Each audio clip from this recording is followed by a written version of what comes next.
Ja, mirëmëngjes edhe një njerëz nga Radio Travel 104.6. Po, aty jemi. Unë me Natë vazhdojmë të jemi bashkë pranë. E çuditshme ne sa herë që jemi kështu afër, jemi telepatin. Jemi kështu, jemi të veshur gati sot. Po, kemi bërë si motër e vllane. Po, mirëmëngjes. E diskutojmë më vonë këto se janë në biseda familjare këto. Ne vazhdojmë të diskutojmë në fakt për temën e ditës, për privatësinë që duhet të kemi online dhe për të folur për këtë temë që në fakt është shumë e prekshme, sepse jetojmë në epokën digjitale, në epokën e inteligjencës artificiale. Ne kemi të ftuar Erion Demirin, ekspert i sigurisë kibernetike. Mirëmëngjes. Kënaqësi që të kemi në goxha energji më tepër se unë. Faleminderit. Zgjoni pak më herët. Të lutem vetëm pak më afër mikrofonit. Okej. Ne duke nisur që nga pyetja që kemi bërë për temën e sotshme, a ekziston vërtet termi privatësi në epokën digjitale? Privatësia njëherë ekziston, sepse po mos ekzistonte ne nuk do e diskutonim. Cila është lodhja ose më saktë lufta që ne bëjmë për ta fituar këtë privatësi, nëse na ka ikur dhe tashmë besoj dhe pyetja këtë kuptim ka, pra që ne ndjejmë që ka diçka që nuk shkon, ne ndjejmë që nuk kemi më ashtu siç ishim, pra nuk kemi më ato të drejta që kishim për sa i përket pra privatësisë tonë në përgjithësi pra. Pra nuk ekziston privatësia online. Ekziston, por është shumë e rrezikuar. Do të thoja sepse ndryshe e kërcënuar gjithkohë. Është në çdo moment. Cilat të dhëna janë më të rrezikuara? Gjithçka. Në çastin që ne jemi faktikisht ne sot jemi tërësisht të varur nga teknologjia gjatë komunikimeve tona, gjatë diskutimit, gjatë jetës tonë. Që mëngjes kur zgjohemi deri tani që ne po flasim bashkë gjatë gjithë kohës kemi përdorur një sasi të madhe mjetesh teknologjike për të dhënë atë. Ja, vërtet, kemi shumë nevojshme për të punën tonë. Më shumë pajisje në tavolinë se sa njerëz ndoshta. Erion, pak më herët kishim të ftuar një influencer këtu në studio, e cila me vetdije të plot poston vazhdimisht në rrjetet e saj sociale siç mund të bëjmë ne, po ato që janë blogere, pra janë të kësaj fushë, vazhdimisht kanë këtë presionin për të postuar ku do ndodhen, çfarë han, çfarë veshin, etj, pra është një komunikim që e bëjmë virtualisht me njerëzit, me audiencën apo me fansat e tyre, sido që t'i quajnë. Tani ku është rreziku që mund të ketë një vajzë që përdor rrjetet sociale për të qenë aty, për t'i treguar botës që unë ekzistoj? Ku shkelet privatësia e saj? Po, e parë nëse marrim këtë shembull të kësaj vajzës, do të kemi parasysh që shpresoj që ajo të jetë informuar sa duhet dhe duke qenë një person i cili e përdor këtë për punë, jam i sigurt që dhe lexon për këtë elementin. Pra kemi goxha informacione sot në web ku ti mund të informohesh specifikisht dhe për rreziqet që ty të has, pra që ti mund të kesh në momentin kur ti je një profesionist i kësaj fushë. Që mund të jenë? Ndërsa rreziqet nga më të ndryshme. Në çastin që ne një herë marrim dhe postojmë të dhënat se ku ndodhemi kohë reale, sigurisht mund të bëhemi pre e sulmeve në jetën fizike, pra të kemi parasysh që ne postojmë vendodhjen. Sigurisht, edhe pa postuar fare vendodhjen, çast njëherë bëjmë një foto, është shumë më e thjeshtë sot që të identifikohet, ka mënyra nga më të ndryshme. Nga të gjithë elementët që janë në fotos. Dhe thjesht pamjen, po makina që ngjet, apartamenti ku jeton, lagja, informacione nga të gjitha këto lloje. Dhe normalisht unë për shumë personalisht nuk postoj asnjëherë, më pëlqen të postoj, jam një person relativisht publik, pra më pëlqen të postoj përdor mediat sociale. Profili është i hapur, është publik? Është i hapur, publik. Nëse mund ta them, i postoj gjithmonë me një avonesë ose në momentin kur jam diku. Strategji e mirë kjo. Teoria jonë kjo që nuk postojmë asnjëherë në kohë reale. Zakonisht postoj edhe që jam në vende të tjera ku normalisht nuk jam në ato momente. Unë e bëj disa orë më vonë. Disa orë e ke pak. Unë e bëj një ditë përpara, them do shkoj këtu. Pra, është e qartë. Duhet të kemi parasysh pra që ne na pëlqen që të ndajmë me miqt, me shokët, me kolegët pra informacione. Mirë është që të jemi gjithmonë më të kujdesshëm. Duhet të kemi parasysh që nuk dua të them shumica, s'dua të them gjysma, por një pjesë e personave që mund ta shikojnë atë gjë nuk na duan të mirën. Kështu që ta kemi parasysh gjithmonë këtë gjë. Të ruhemi pak nga këto shikimet, po. Kishe diçka më. Jo, do ta pyesja në fakt për këtë termin gjurmë digjitale. Sa lem në gjurmë digjitale çdo ditë pa e kuptuar. Pra, edhe në mënyrë të pavetdijshme sepse e përdorim, si më thon, pa teklif kur i thon fjalës, thjesht e shtypim një klik larg është edhe nuk e dim që në fakt ajo mund të kthehet në një gjë të rrezikshme për ne. Gjurma digjitale si koncept ka hyrë vonë faktikisht, edhe ju nuk besoj se keni shumë vite që keni dëgjuar si term, pra ai që quhet digital footprint, për çfarë bëhet fjalë? Bëhet fjalë për gjithçka që ne lëm në këtë hapësirën e madhe kibernetike, qoftë me dëshirën tonë, qoftë pa dëshirën tonë. Rrjetet sociale sigurisht kanë qenë ata që kanë bërë ndryshimin në këtë fushë, sepse më parë ishte goxha më e vështirë që ti të hidhje informacione në web, jo çdo njeri mund të hidhte informacione në web. rrjetet sociale kanë bërë këtë shumë më të thjeshtë, pra ti me një klik mund të postosh. Sasia e informacionit që ti hedh është e vazhdueshme dhe vazhdon të shtohet. Ai normalisht nuk zhduket. Çfarë do të thotë? Kemi pastrime të ndryshme të mediave sociale, pra që marrin dhe fshin informacione të vjetra, por shumë pak, sepse sot me storage që janë nuk ekziston më shumë si problem. Po ku shkon gjithë kjo përmbajtje? Nëse ne duam për shembull t'i fshim të gjitha, nëse ne duam t'i fshim të gjitha, fjalët të gjitha bën ndryshimin e pyetjes. Nëse ne duam të fshim, ne duhet të fshim ato që ne kemi postuar në varësi të rrjetit social, të blogut, të forumit, atë diku tjetër ku ne kemi, nuk ekziston një mekanizëm i cili të fshijë gjithçka. Nuk zhduken vërtet? Jo, nuk zhduken vërtet, duhet kemi parasysh domethënë ne mund të fshim në media jonë sociale dhe normalisht policy thotë që zhduket nga ajo media, pra nuk është se është më ai informacion, por kemi ndoshta ose kopje që mund të jenë krijuar nga ripostimet. Ne na ndodh shpesh sidomos në fushën e mediave, japim një intervistë kjo sot, ju e postoni, dikush tjetër e rikopjon, e rihedh dhe ti nuk ke më në dorë se ç'mund të bësh me këtë informacion.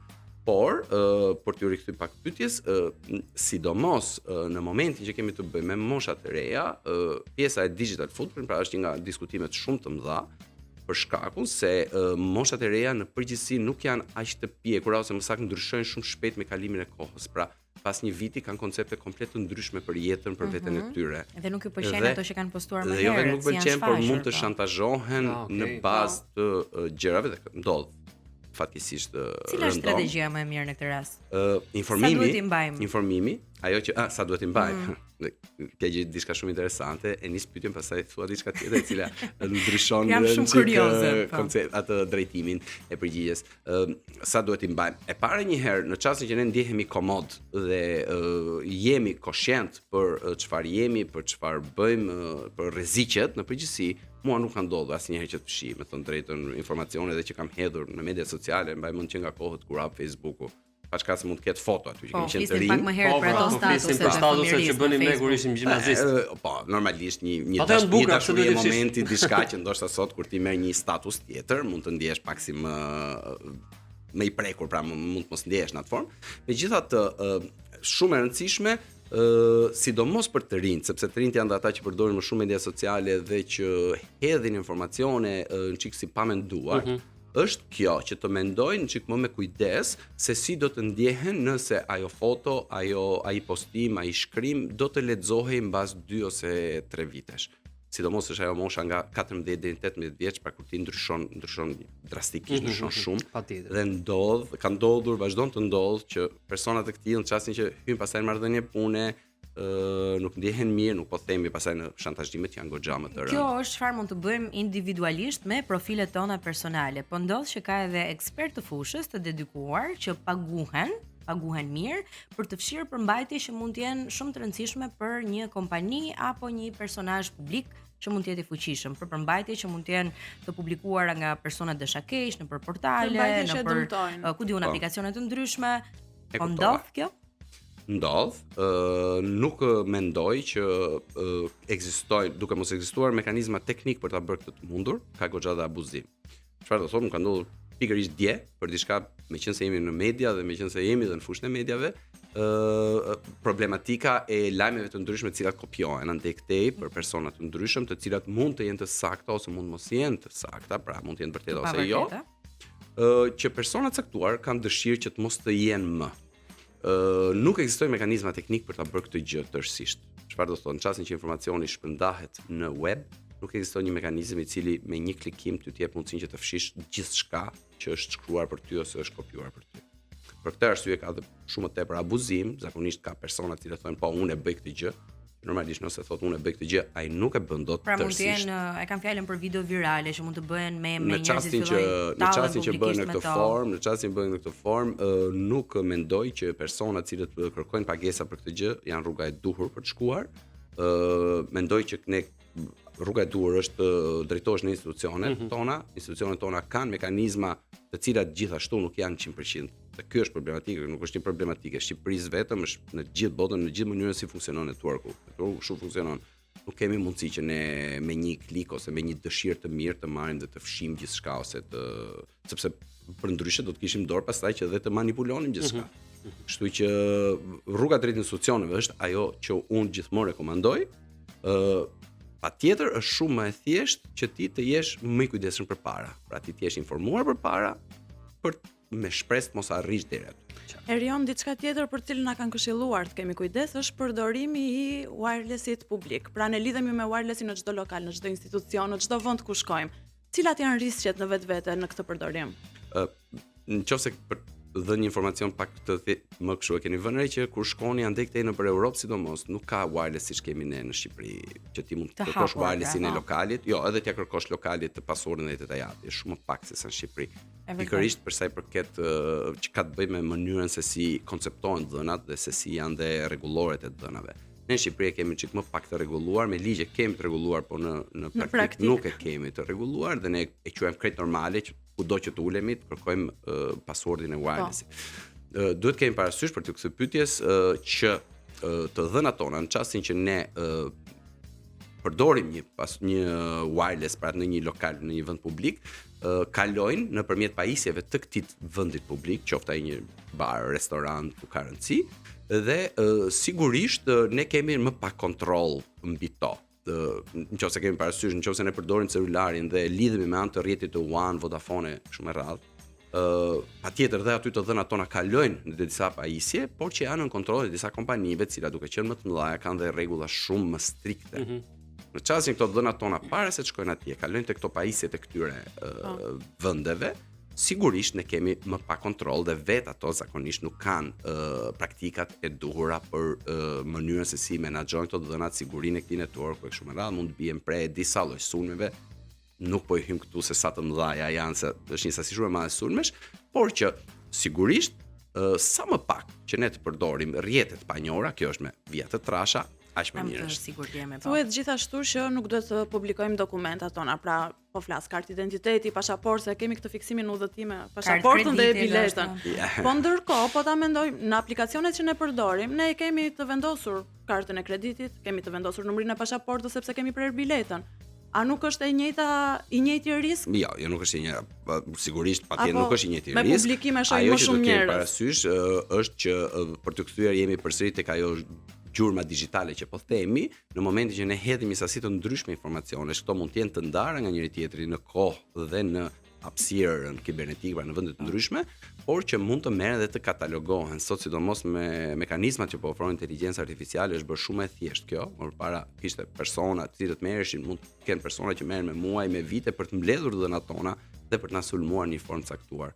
Kur themi sulm, sulm është dhe vjedhja e një karte krediti, sulm është dhe larg qoftë një vjedhje në shtëpi, vjedhja e një mjeti, dëmtimi i një fëmije kështu me radhë. Pra, është e qartë që gjithçka që ne hedhim duhet të jemi më të kujdesshëm, sidomos publikisht. Vendosja e kartave të kreditit është një diskutim goxha më i gjerë, shumë të kujdesshëm në mënyrën se në vendet ku I vendosim, pra në çfarë faqe, në çfarë aplikacioni, po vendosim këto të dhëna, çfarë informacioni. Çfarë akoma më të kujdesshëm duhet të jemi edhe tek publikimi fëmijëve tashmë, sepse kam lexuar disa artikuj që thonë nuk mjafton të vendosësh atë emojin te fytyra e fëmijës për të ruajtur identitetin e tij dhe për ta mbrojtur, le të themi, nga rrjetet sociale, ekspozimi I fëmijëve sot është kishte aplikacione më duket që bëjnë heshjen e kësaj edhe është dëshirë e prindërve për të ndarë atë pjesë. Është një ndryshim shumë I madh. Domethënë po vjen një ndryshim shumë I madh. Duke kemi parasysh që e para ne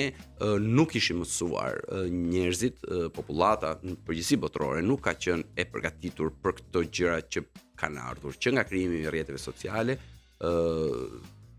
krijimi ose më saktë penetrimi kaq I madh I në përgjithësi I hapësirës kibernetike. Futsim këtu pastaj inteligjencë artificiale, diskutim goxha më I gjerë, sigurisht do të jemi shumë të kujdesshëm. Unë personalisht thash, duke qenë një person, ti duhet të ndash një herë se çfarë personi do të jesh.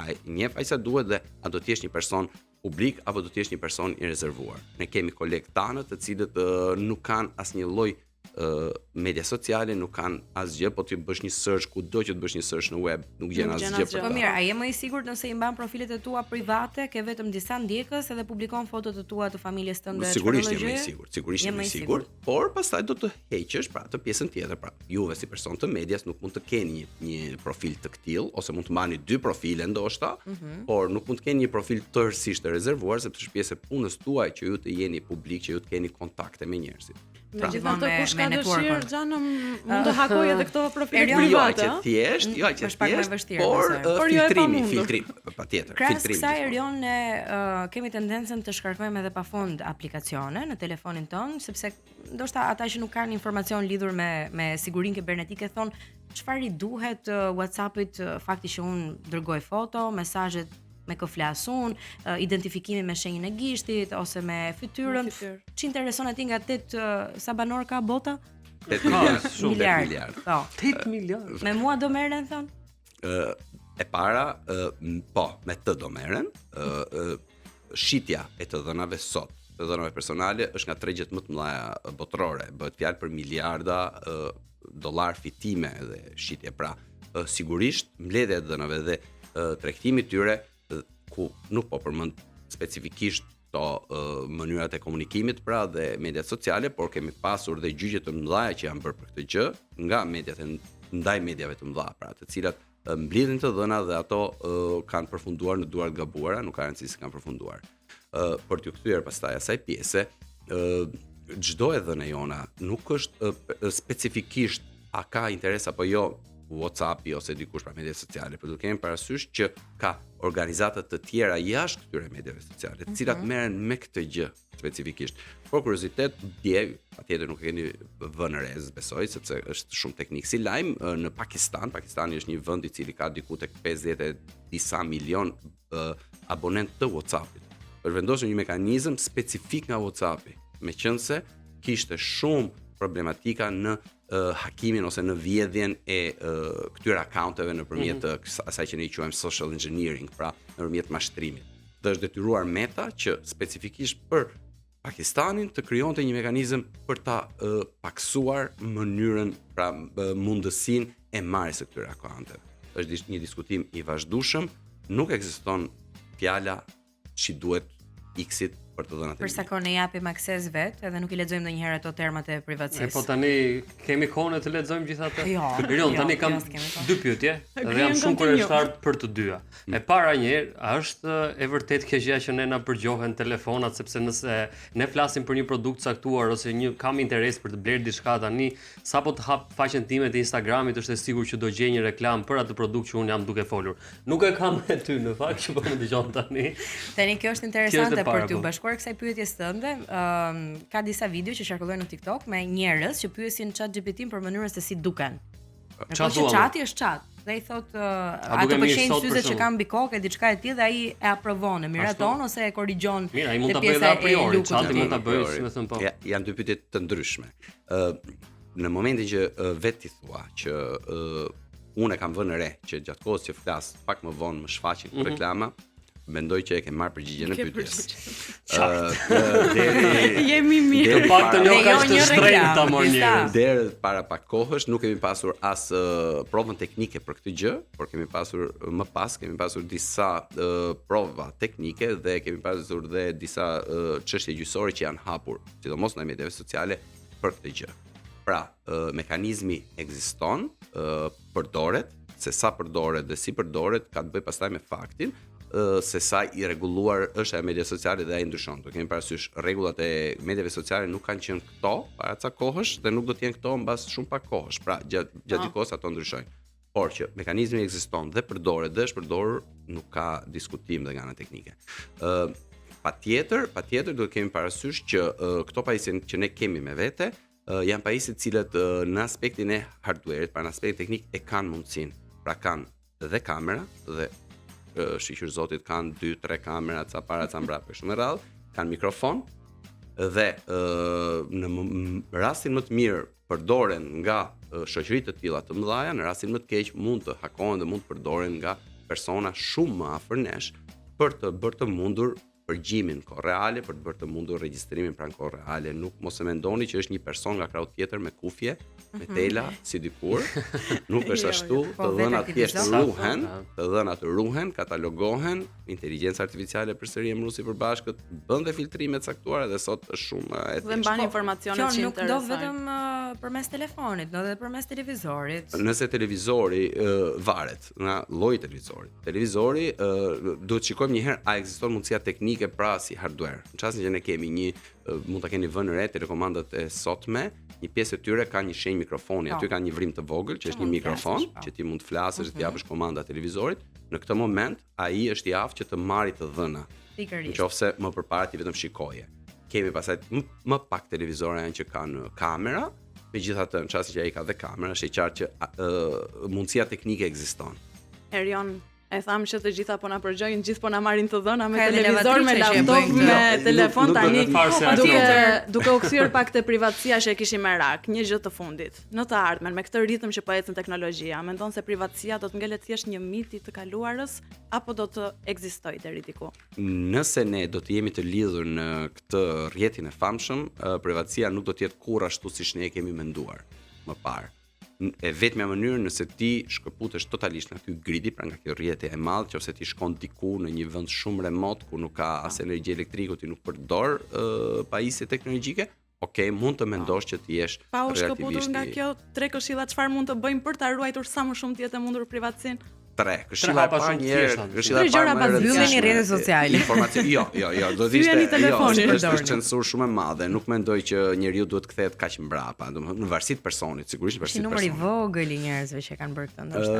Prandaj dhe nuk është aq e thjeshtë që ti ta këshillosh këtë gjë, sepse pastaj do të hiqi atij një sasi të madhe benefitesh. I përdorin rrjetet sociale për shkak të benefiteve që kanë. Këshilla e parë informimi është gjëja e parë, sado që ne jemi persona teknik, gjithmonë kthehemi tek informimi, tek ai parandalimi. Pra, ti informo për vete, informo dhe për fëmijët e tu, për personat që ke dhe më të mëdhej se ty, nën, babaq, cilët ndoshta janë moshë dhe nuk arrin që t'i kapin gjërat. Grup mosha me rrezikun më të lartë të sulmeve në rrjetet sociale. Ata më të mëdhenj, pra seniorët dhe fëmijët. Është e qartë. Se i besojnë edhe këtyre emaileve që keni fituar një pasuri shumë të madhe diku në Turqi. Është diçka e natyrës. Edhe në natyrë, ata pjesa e kafshëve të cilët janë gjithmonë më të rrezikuar, janë gjithmonë plyshët e vegjël, ata që janë më të pambrojtur, ata që janë më të mëdhenj. Është e qartë. Kjo gjë ndodh edhe në natyrë.